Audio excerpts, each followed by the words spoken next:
പുൽപ്പള്ളി അമരക്കുനിയിൽ ജനുവരി 7-ന് കണ്ടെത്തിയ കടുവയുടെ സാന്നിധ്യം ഇപ്പോഴും ആ കണ്ടെത്തിയ കടുവയെ പിടികൂടാനുള്ള ദൗത്യം തുടരുകയാണ് വനപാലക സംഘം. ഇന്ന് ആ ദൗത്യം 6-ാം ദിവസത്തിലേക്ക് കടക്കുകയുമാണ്. ഇതിൽ പ്രധാനമായിട്ടും ഇന്നലെ അടക്കം രാത്രി പരിശോധന നടത്തിയപ്പോൾ പോലും ഇവരുടെ റഡാർ പരിധിയിൽ ഇപ്പോൾ കടുവയുടെ സാന്നിധ്യമില്ല, കടുവയില്ല എന്നൊരു സ്ഥിരീകരണം വനപാലകർ പറയുന്നുണ്ട്, DFO പറയുന്നുണ്ട്.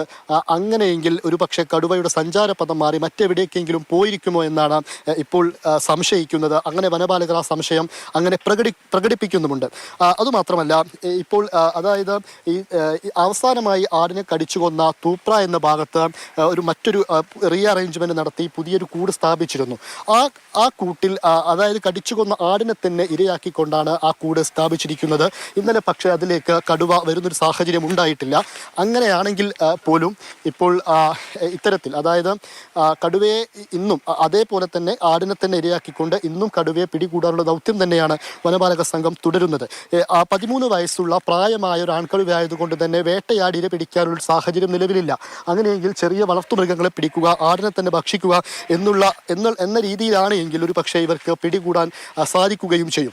അതുപോലെ തന്നെ ഇതിൽ പ്രധാനമായിട്ടും ഇന്ന് ഈ ജനങ്ങളെല്ലാം തന്നെ വലിയ ആശങ്കയിലാണ് നിലനിൽക്കുന്നത്. ഇങ്ങോട്ടേക്ക് ഇന്ന് കോൺഗ്രസിന്റെ നേതൃത്വത്തിൽ പുൽപ്പള്ളി റേഞ്ച് ഓഫീസിലേക്ക് മാർച്ച് നടന്നിരുന്നു. ആ മാർച്ചിൽ പോലീസുമായിട്ട് വാക്കേറ്റം ഉണ്ടാവുന്ന ഒരു സാഹചര്യവും ഉണ്ടായി. എന്തായാലും കടുവയെ പിടികൂടാനാകും എന്ന ഒരു നിഗമനത്തിൽ തന്നെയാണ് ഇപ്പോഴും വനപാലക സംഘമുള്ളത്. മനോജ് പയ്യന്നൂരിനൊപ്പം ഇംതിയാസ് കരീം, മാതൃഭൂമി ന്യൂസ്, വയനാട്.